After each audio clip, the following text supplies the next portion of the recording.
Gente, olha o que chegou. As garrafas. As garrafas, não, canecas.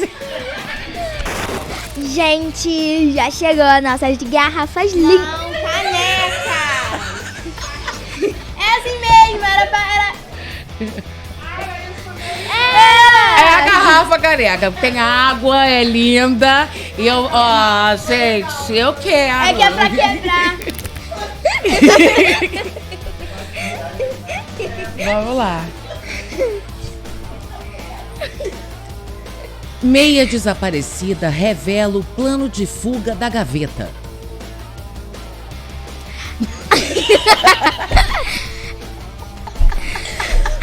A gaveta caiu no chão e saiu rolando pelo mapa. E a gaveta foi pro China, foi pra China comer, foi procurar pra comer macarrão e o macarrão fugiu dela e ela, por isso que ela fugiu pra encontrar o macarrão e o macarrão fugiu pra encontrar ela. Eu não sei.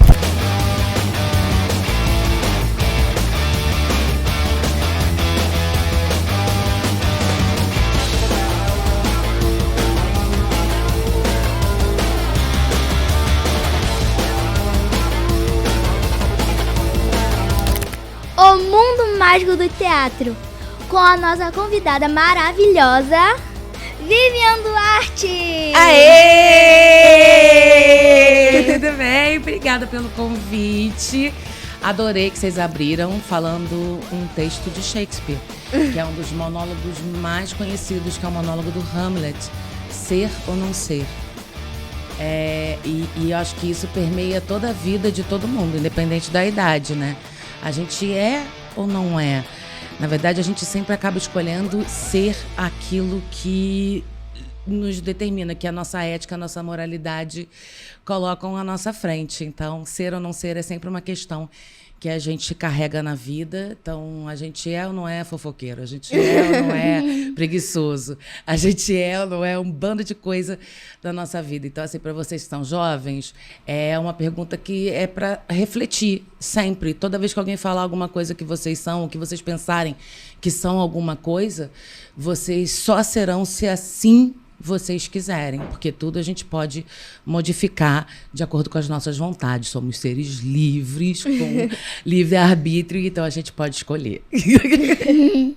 Ela é atriz, professora de teatro e preparadora de elencos. Tia Vivi, então, como você descobriu que queria ser atriz e trabalhar com teatro? Então, na idade de vocês, eu queria ser muita coisa.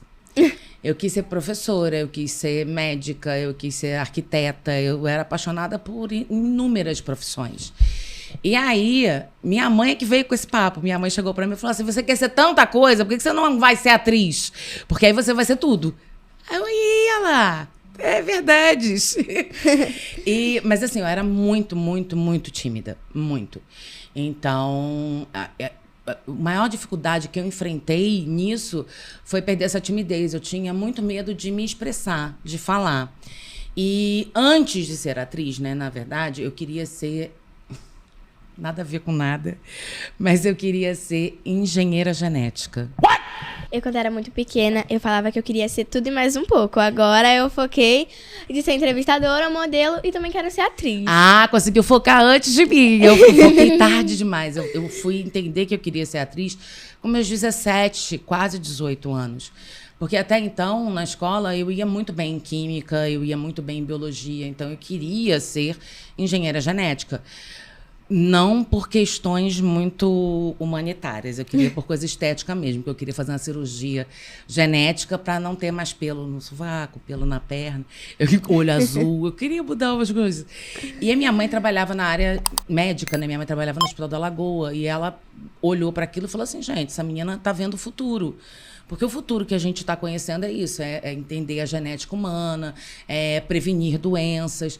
E minha mãe falou, cara, mas essa menina é tímida, vai que ela vira uma tremenda tremenda de uma engenheira genética, e aí ela precisa dar palestra. Vou botar no curso de teatro, que até então até queria, mas a minha mãe não me colocava. A minha mãe me colocou no intuito de eu ser uma engenheira genética que podia falar com o público, porque eu não falava, eu morria de medo de expressar a minha voz. Eu tinha medo de falar alguma coisa e alguém falar, burra! E aí ficar fadada aquilo. Eu tinha muito medo do julgamento alheio.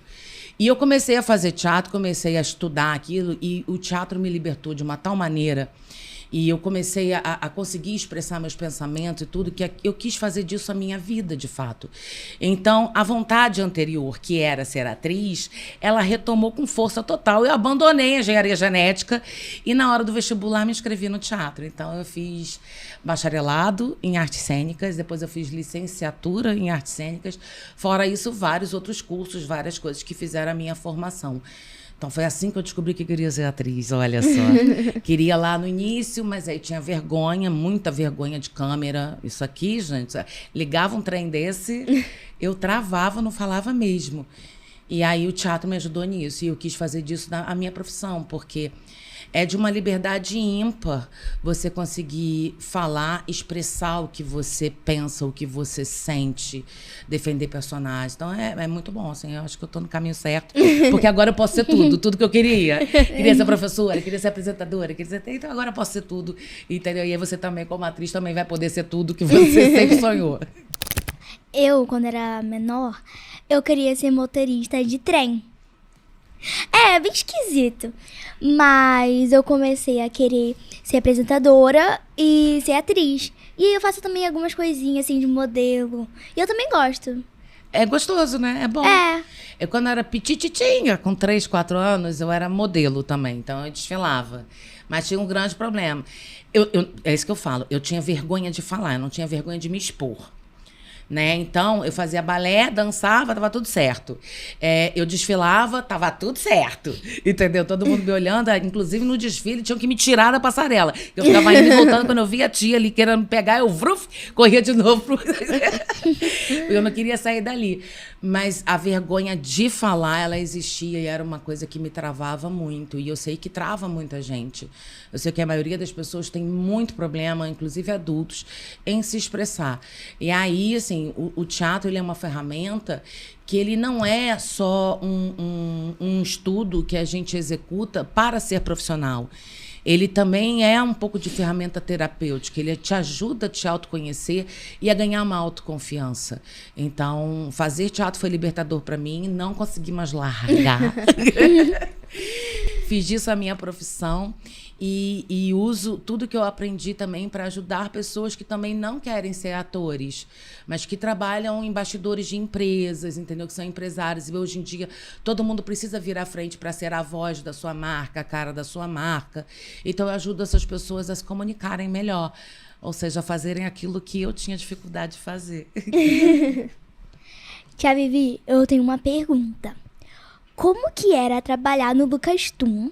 E fala um bastidores bem engraçado que já teve. Como é trabalhar na Lucas Tum? Trabalhar na Lucas Tum é muito doido. É muito doido e é muito legal. Porque todos os dias a gente tem uma rotina, obviamente, de estúdio, né? Mas a rotina é diferente. Porque cada dia que a gente está lá, a gente está gravando uma coisa distinta. Então, tem um dia que a gente vai estar gravando Os Aventureiros, tem outro dia que a gente está gravando Escola Fantástica, outro dia a gente vai gravar Desafios, aí grava Brock's Team. Então, é uma rotina, porque a gente chega lá para fazer um trabalho, mas é uma rotina diferenciada, porque a cada dia a gente está executando uma coisa e todo episódio é diferente. Então, assim, não tem uma repetição mecânica de tudo. Por isso que eu falo que é uma doideira, mas que é muito gostoso, porque a gente está sempre exercitando a nossa criatividade, sempre brincando. Então, assim, estar em cena ali é muito divertido, a gente tem uma liberdade imensa.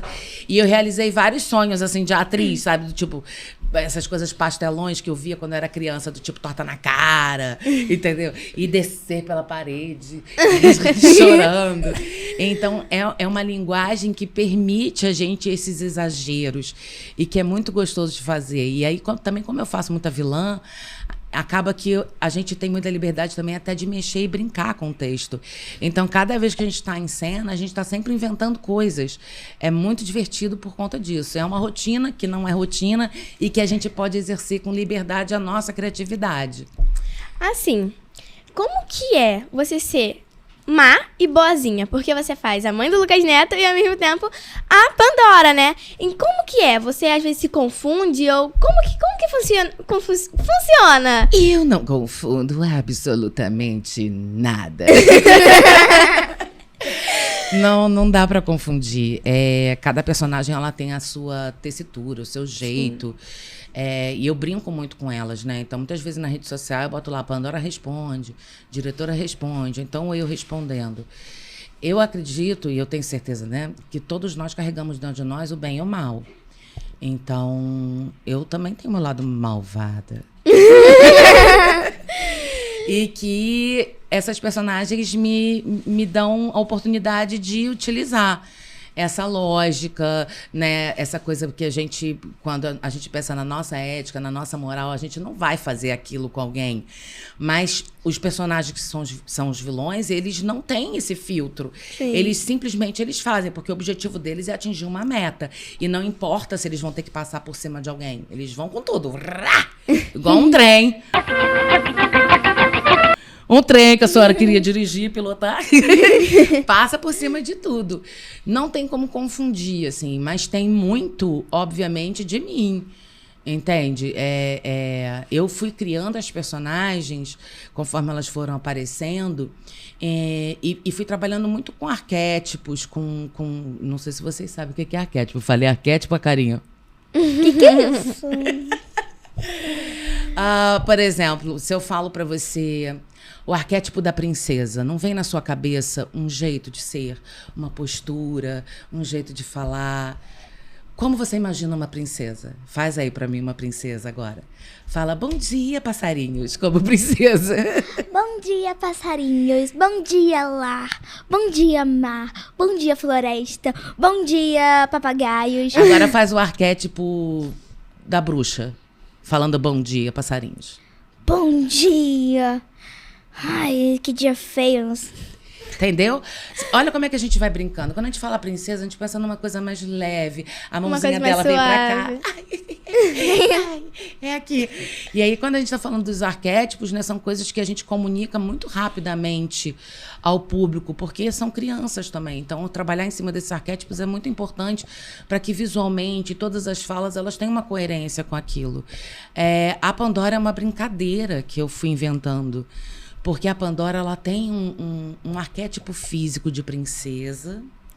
A Pandora é toda bem colocada. Ela tenta, é como se ela quisesse aparentar ser uma princesa, mas a maldade está dentro dela. Entende? Aí tem uma voz que é mais grave, Então ela tenta, ela brinca com uma coisinha mais fofinha. E aí logo depois ela mostra a verdadeira face dela, que é podre. Entendeu? Então eu fui brincando, construindo em cima desses arquétipos, né? Pensei muito, a Pandora quando veio, eu pensei muito numa imagem de pin-up. Só quem é mais velho vai saber o que é essa referência. que eram umas divas, né, da década de 50, as modelos da década de 50, que eram todas charmosas, assim. Então a Pandora, ela tem isso, assim, de querer ser muito charmosa, mas é uma bruxa horrorosa fedida. E é assim que foi saindo. Então, não tem como trocar, sabe? Não, na minha cabeça é muito distinto. E cada uma tem o seu estilo. E acabou que cada uma foi ganhando também a sua voz, o seu tipo de pensamento. Gente, já chegou as nossas garrafas. Olha que... Alice, as nossas canecas. Olha que linda, gente. Ah, linda mesmo. Eu amei.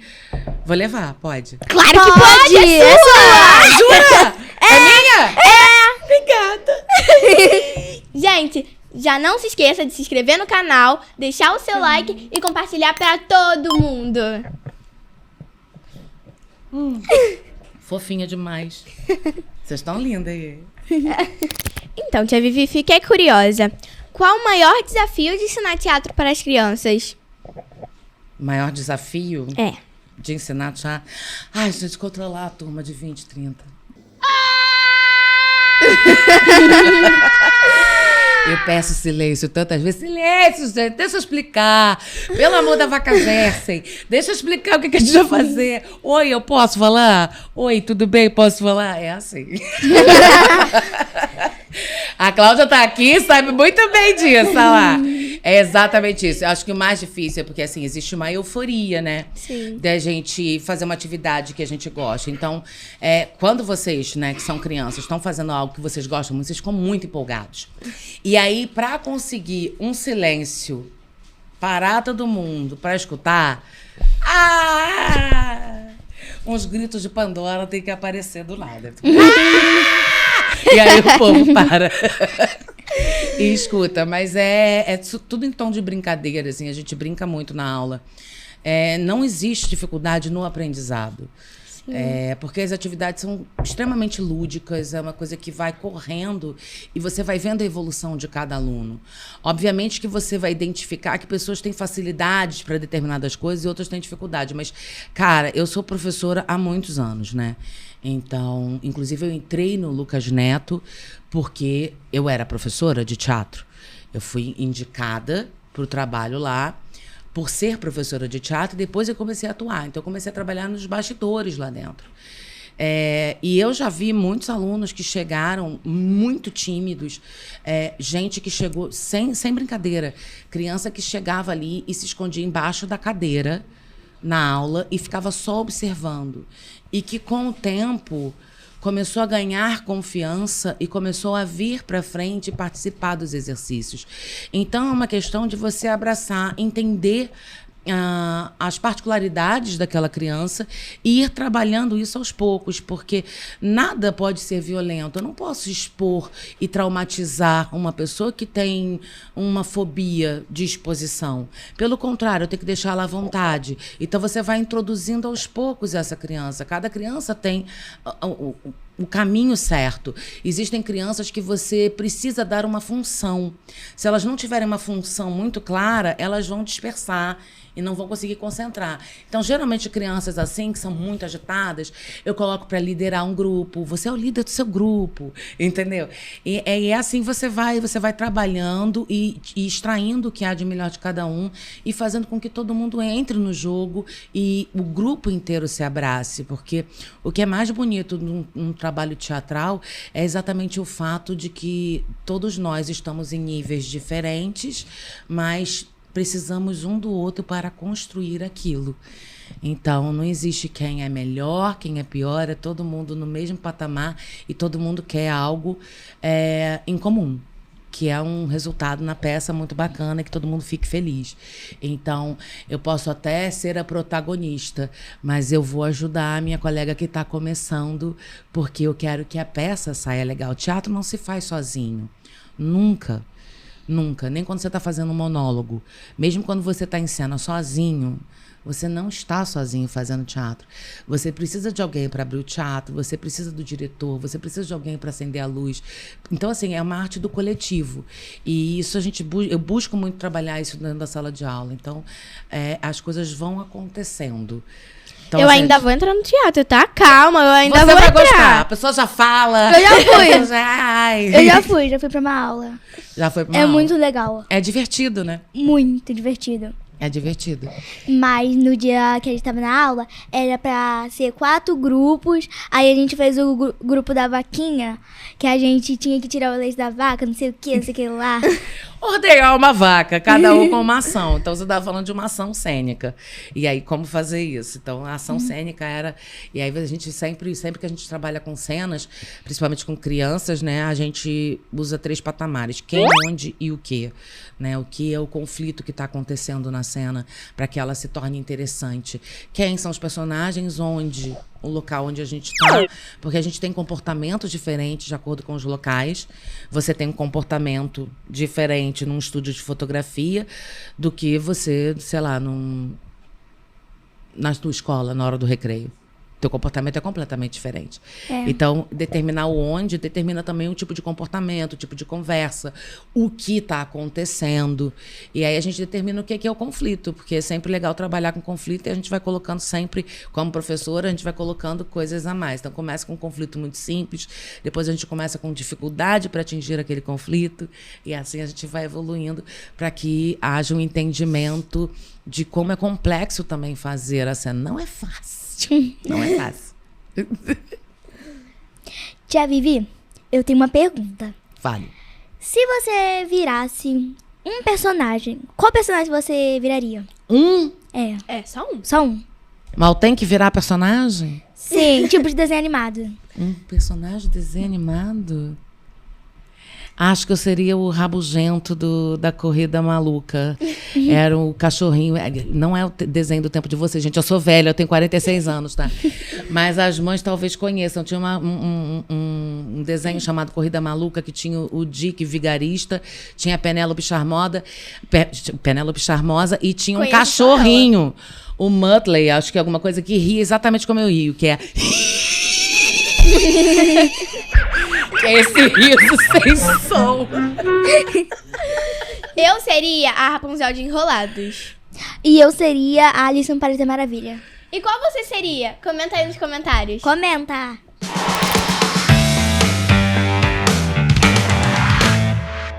Então, a gente vai fazer um jogo agora, né? Que é para trabalhar a criatividade, trabalhar a fala e tudo. E o jogo chama-se As Manchetes Absurdas. Então, agora nós participamos de um telejornal e vamos dar as notícias com a maior seriedade, notícias absurdas para o público. Preparadas? Preparadíssimas! Árvores passam a andar durante a noite, dizem testemunhas. As árvores surgiram no Chique Chique Bahia e elas vieram pro Rio de Janeiro e começaram a causar incêndios. Meia desaparecida revela o plano de fuga da gaveta.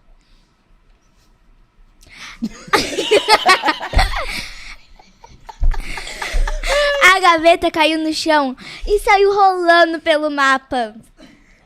E a gaveta foi Pelo China, foi pra China comer, foi procurar pra comer macarrão.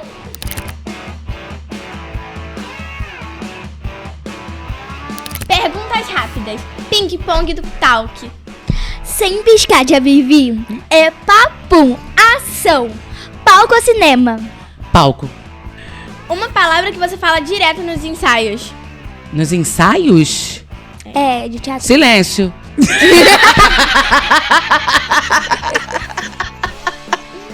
Seu personagem favorito? Isso é golpe baixo. Mas, ó, a primeira personagem que vem na minha cabeça é uma personagem que eu fiz no teatro, que nem é uma coisa assim, mas foi um trabalho experimental que a gente fez. E quem é ator de teatro gosta muito de teatro experimental, aquele teatro que ninguém gosta de ver, nem a nossa mãe. Então, eu gostava muito de fazer isso. Eu fiz uma doente terminal que tive que ficar careca. Então, essa personagem veio na minha cabeça na hora. Complete com uma palavra. Teatro é... Vida. Aê! Aê! Passei no teste, posso piscar. Pode piscar. Eu roubei, gente, eu pisquei. Durante, Tati. Eu tô fazendo uma peça no teatro, é da Chapeuzinho Vermelho. Então, tá assim, é uma mostrinha, sendo que tem 5 pessoas no grupo. E o grupo é da Chapeuzinho Vermelho. Eu sou a mãe da Chapeuzinho Vermelho junto com uma amiga minha. Aí tem a Chapeuzinho... Como assim? Tem duas mães da Chapeuzinho? É Vocês são burrada. chupófagas? Aquelas mulheres que nascem juntas? Entendi. É por causa que São tem... 2 grupos fazendo a mesma peça? Não. Não entendi. É porque tem muita fala a mãe da Chapeuzinho Vermelho. Aí separaram as falas. Ah, entendi. Entendeu? Vocês estão... Aí depois eu saio que aí a outra mãe entra, entendeu? Vocês estão dividindo a personagem. Tá, entendi. Tia Vivi, eu tenho uma pergunta incrível pra falar com você. Qual foi a cena mais difícil com os atores mirins? Com os atores mirins, com crianças... Sempre é muito difícil fazer cena com muitas crianças dentro da cena. Porque você precisa, principalmente dentro do teatro, né? Porque no vídeo você ainda consegue fazer por partes. E aí você vai separando. Agora, dentro do teatro, você tem que colocar todo mundo em cena e todo mundo dentro da mesma ação. Alguns tendem a ficar olhando o teto, olha pro refletor, para você colocar todo mundo concentrado dentro da mesma ação, entendendo e escutando o texto do outro, porque é isso, quando você não tem fala, a gente tem que ouvir o outro. E aí, muitas vezes, assim, criança acha que só tá em cena se tá falando. E aí fazer a criança entender que ela está em cena sem falar, executando ações e participando da ação da peça, é a coisa mais difícil de fazer. Entendi, obrigada. Então, Tia Vivi, tem novidades vindo por aí, agora eu fiquei curiosa. Tem novidades. Tem novidade, que eu sou a pessoa que eu não sossego. Então, durante muito tempo, eu queria fazer minhas coisas, mas era uma coisa muito doida, porque já falei que eu sou bacharel, eu tenho licenciatura, então eu sempre pensei em como unir o entretenimento com educação, entendeu? Com esse viés educativo que eu tenho, porque eu venho da licenciatura em teatro e unir, obviamente, a arte e o teatro dentro disso. Então, eu me dei até um tempo, umas férias de rede social, porque acaba que exige muito, né? Você tá ali falando com todo mundo, mas eu resolvi escrever um livro com atividades e é segmentado por faixas etárias, porque cada faixa etária tem uma coisa distinta. Então, tem as crianças pequenininhas, tem as crianças mais ou menos de 6 até 7 ou 8 anos e tem também até os 10 anos. Depois, para pré-adolescente, já vai ser uma outra coisa, porque o pré-adolescente, ele não quer executar com pai e mãe, ele quer executar sozinho com os colegas dele e, eventualmente, com pai e mãe.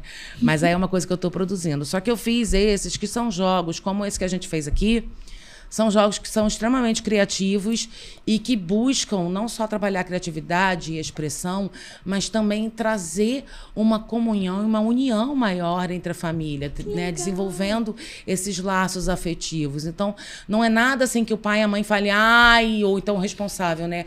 Eu não sou ator, eu não vou saber fazer isso. Não, são jogos simples, tranquilos, e aí eu vou colocando, né, para quem está mediando o jogo, ou seja, quem está fazendo o jogo, para ir observando na sua criança o que você pode desenvolver e ajudá-la mais, entendeu? Então, assim, existem jogos que são em cima de palavras, outros jogos são também em cima de ações físicas, né, para trabalhar a expressão corporal. Então, cada jogo ele tem uma função, tudo isso é discriminado.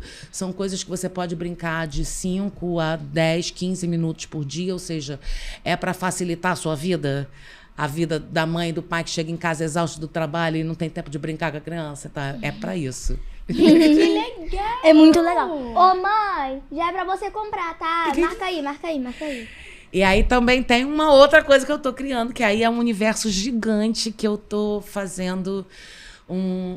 São livros e livros, eu gosto muito de ler. Então, eu tô desenvolvendo um mundo fantástico, um mundo paralelo, onde a gente vai... Todas as histórias, eu já tenho 28 histórias escritas.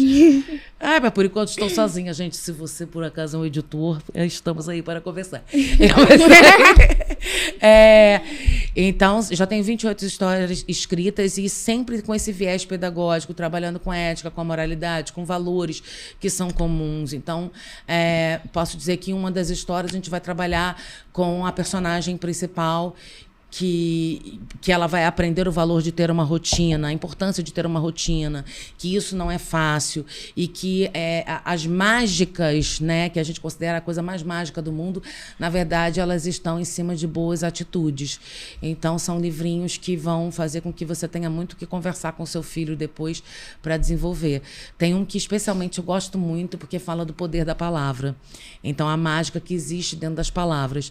As palavras, elas têm a mágica de destruir alguém e também de exaltar uma pessoa, de fazê-la feliz. Então, essa história, ela trata disso, dessas palavras que vão sendo encantadas para fazer o bem para uma pessoa ou que elas podem ser usadas para deixar a pessoa triste. Tia Vivi, eu fiquei meio curiosa. Quais são os nomes dos livros? Então, eu ainda tô botando o nome nesse primeiro livro, né, que eu vou lançar primeiro, que esse com as atividades, Mas o segundo livro é porque eu ainda não registrei, então eu não posso estar falando, porque eu vou ter que registrar tudo.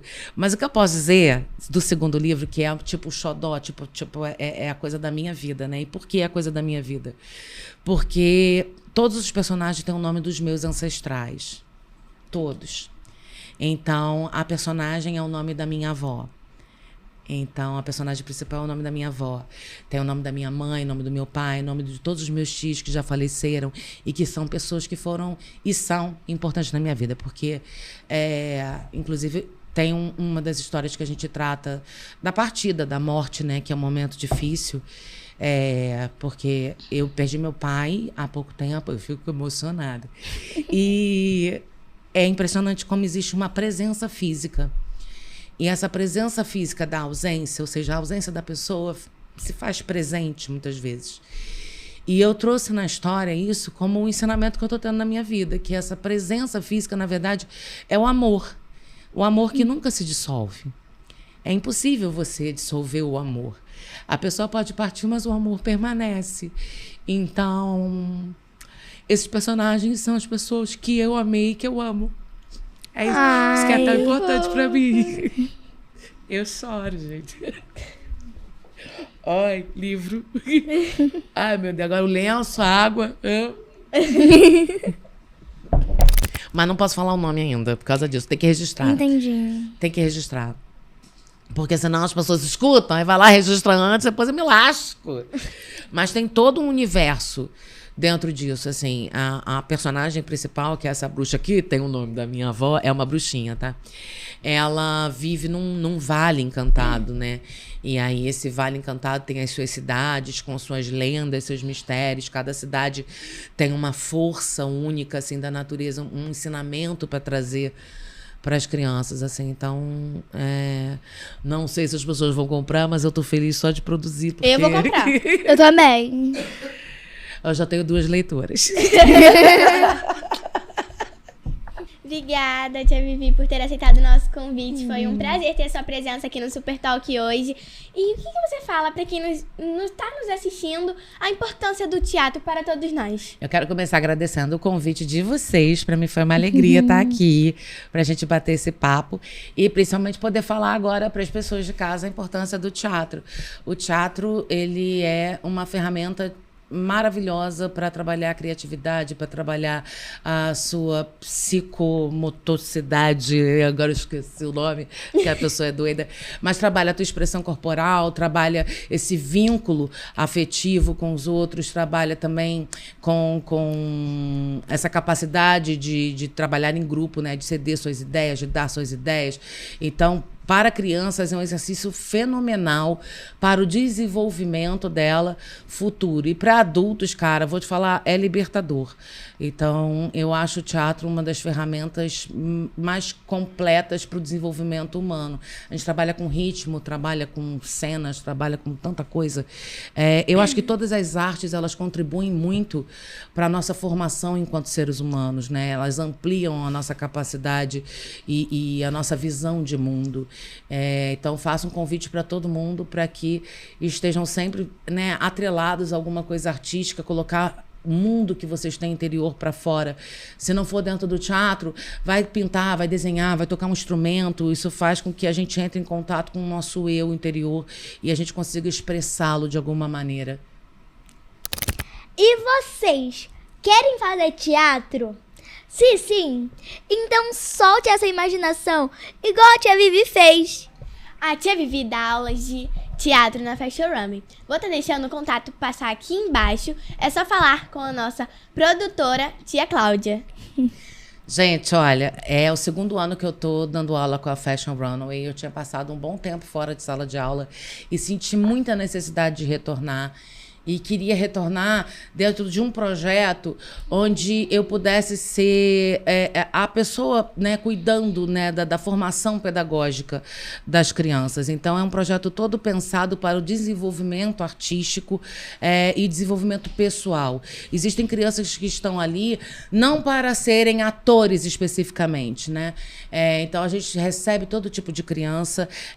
O 2º ano que a gente está trabalhando, já falei. Então, assim, ano passado a gente fez peças da Maria Maria Clara Machado. A gente sempre executa uma peça de encerramento no fim de ano com a participação de todas as crianças e sem participação de nenhum adulto. É uma loucura, eu sou maluca, porque eu coloco mais de 20 crianças no palco sem um adulto estar em cena. Então, é realmente... Eu, como diretora, fico bem doida. E esse ano, o nosso desafio é montar... Uma das turmas vai montar Shakespeare e a outra turma vai montar um Molière. Então, eu sempre procuro trazer grandes autores, grandes personagens para que esse desenvolvimento seja pleno e para que todas as crianças tenham a mesma oportunidade dentro do espetáculo. As aulas, elas acontecem sempre aos sábados, quinzenalmente. As turmas são ótimas, ainda tem pouquíssimas vagas, então se você quiser correr, você ainda consegue pegar. A gente vai começar a fase de montagem e é um trabalho muito especial, com muito carinho, porque a Fashion Runway, ela tem já um trabalho de anos com crianças e introduzindo as crianças dentro do mercado, e fazer parte desse projeto, do projeto Fashion Runway, é uma honra imensa para mim, por poder estar contribuindo já com tantos talentos que estão ali dentro e estão em desenvolvimento. Então, é um projeto que eu acredito muito. Quero convidar você que está em casa a vir fazer aula de teatro com a gente, experimentar essa aventura. Eu tenho certeza que você vai gostar e vai se apaixonar pela turma, porque todo mundo fica doido e todo mundo é muito amigo ali, né? Já é uma galerinha que se acompanha há muito tempo, participa de vários eventos dentro da Fashion Runway, e aí agora também temos o teatro para ser esse viés de desenvolvimento. Eu preciso correr, gente. Preciso ser muito rápida para entrar. Então venha. Eu vou. Venha, esse sábado já tem. Esse sábado tem aula, esse sábado tem aula. E muito obrigada a todos que ficaram até o final. E até o próximo Super Talk. Não se esqueça de deixar o seu like, se inscrever no canal, apertar o sininho para não perder nenhuma notificação e compartilhar para todo mundo. Tchau! Tchau! Já acabou, tchau, gente. Muito rápido.